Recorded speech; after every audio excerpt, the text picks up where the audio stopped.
Buenas tardes, queridos estudiantes. Iniciamos nuestra segunda unidad en la materia de psicología social, donde abordaremos el tema sobre cognición social. Antes de avanzar, quiero que piensen en el concepto de cognición y a este concepto lo asocien a lo social.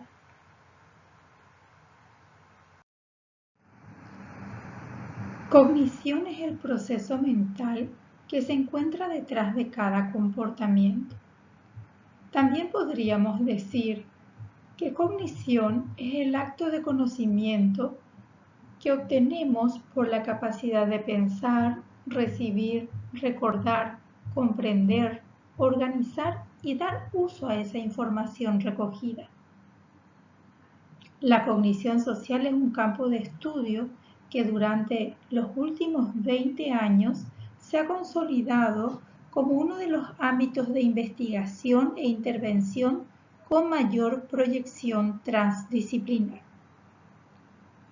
Adolf, en el año 1999, define a la cognición social como aquellos procesos que subyacen, regulan o permiten la suscitación de comportamientos dirigidos a los congéneres. Él, en el año 2001, también propone que la cognición social es la capacidad para construir representaciones de las relaciones entre uno mismo y los demás, y de usar tales representaciones de forma flexible para guiar la conducta social.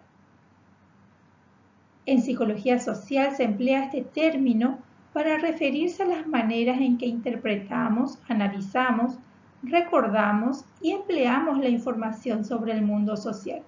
En otras palabras, cómo pensamos acerca de los demás. La cognición ocurre con frecuencia en automático. En muchas situaciones podemos procesar información del mundo que nos rodea de una manera aparentemente automática, sin esfuerzo e inintencionadamente. Esta es la razón por la cual con frecuencia hacemos dos cosas al mismo tiempo. Ejemplo, conducir y escuchar música.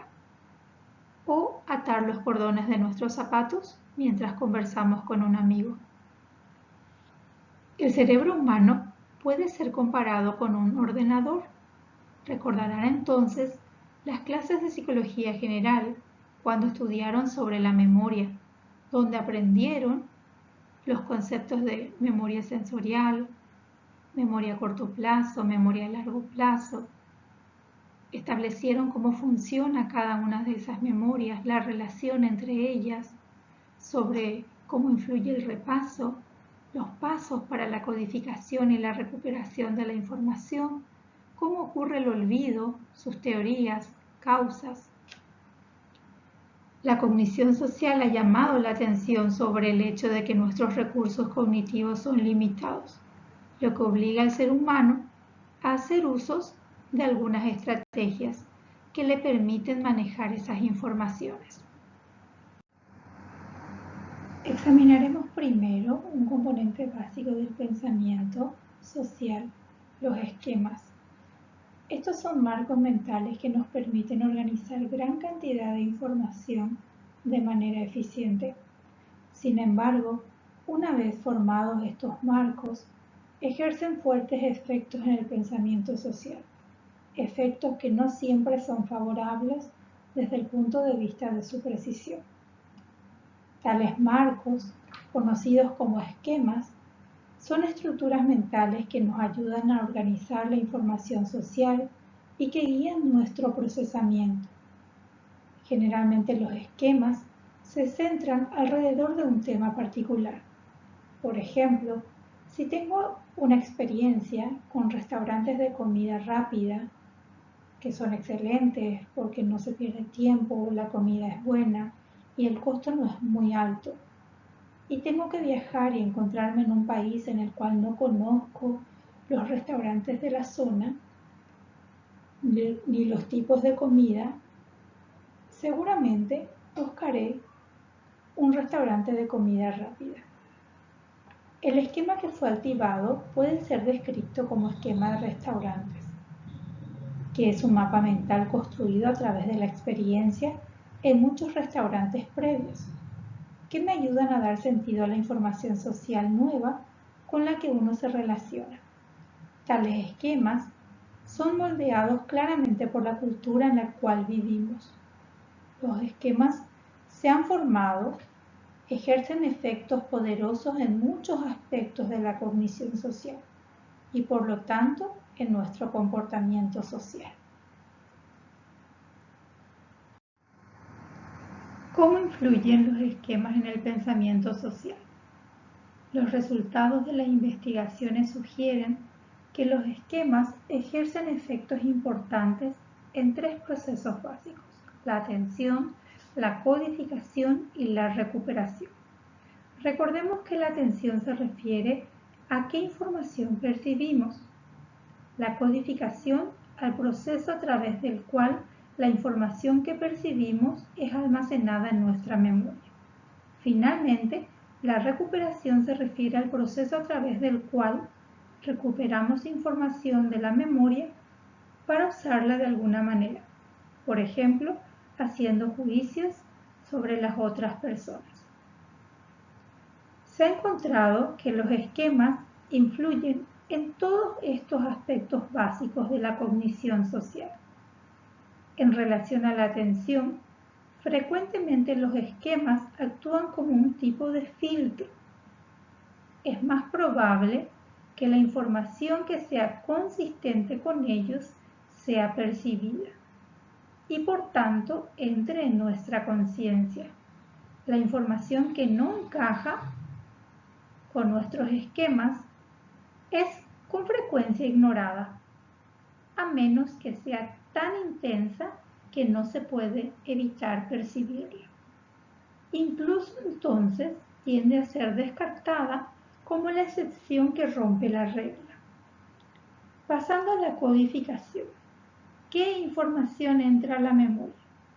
Es un hecho básico que será mucho más probable que la información que se convierte en el foco de nuestra atención sea almacenada en la memoria a largo plazo.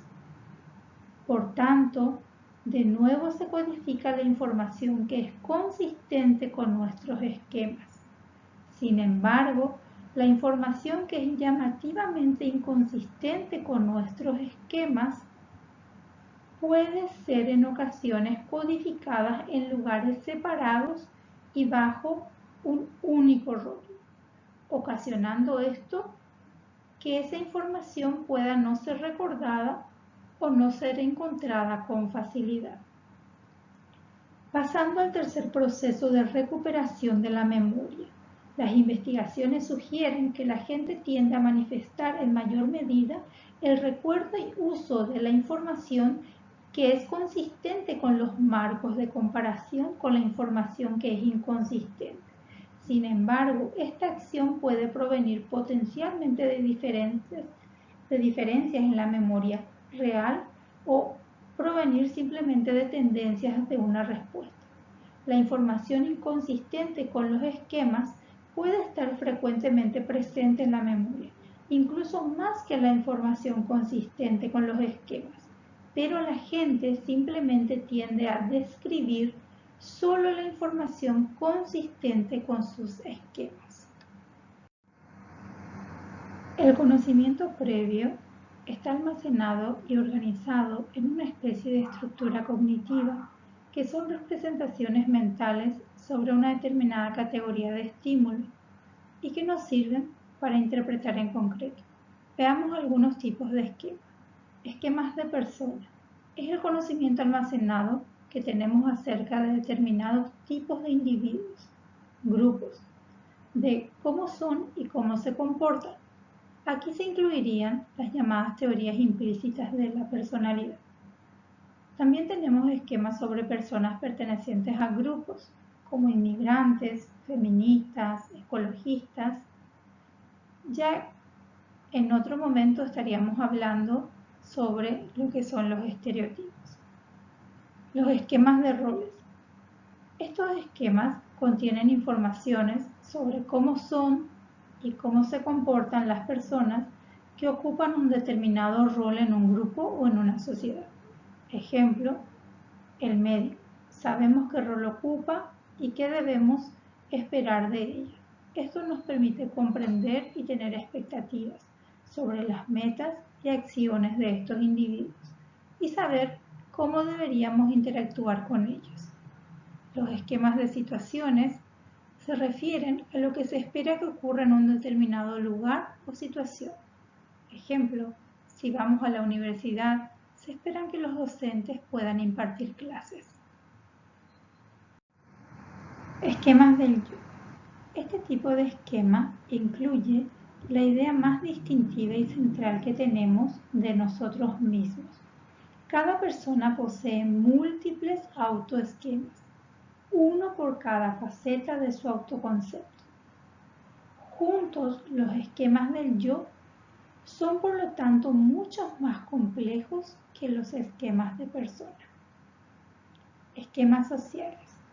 Son abstracciones mentales almacenadas en la memoria, representan casos generales, no ejemplos particulares.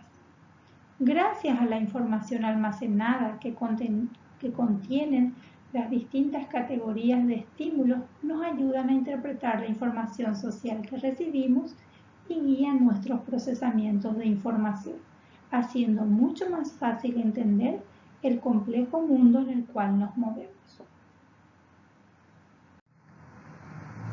Ya en conclusión podemos decir que los esquemas se activan de manera espontánea cuando nos encontramos con un estímulo relacionado con ellos.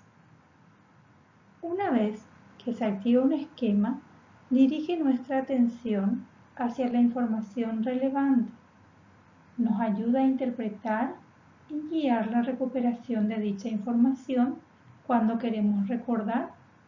Además, nos permite eliminar la información redundante y completa la información que falta en lo que percibimos como un conocimiento que ya tenemos. También nos ayuda a resolver pequeñas confusiones o ambigüedades. Los esquemas tienden a actuar también en la guía de la interacción social. Aunque los esquemas están basados en nuestras experiencias pasadas y con frecuencia son de utilidad, también tienen su lado negativo al influir en lo que percibimos y producir distorsiones. Gracias.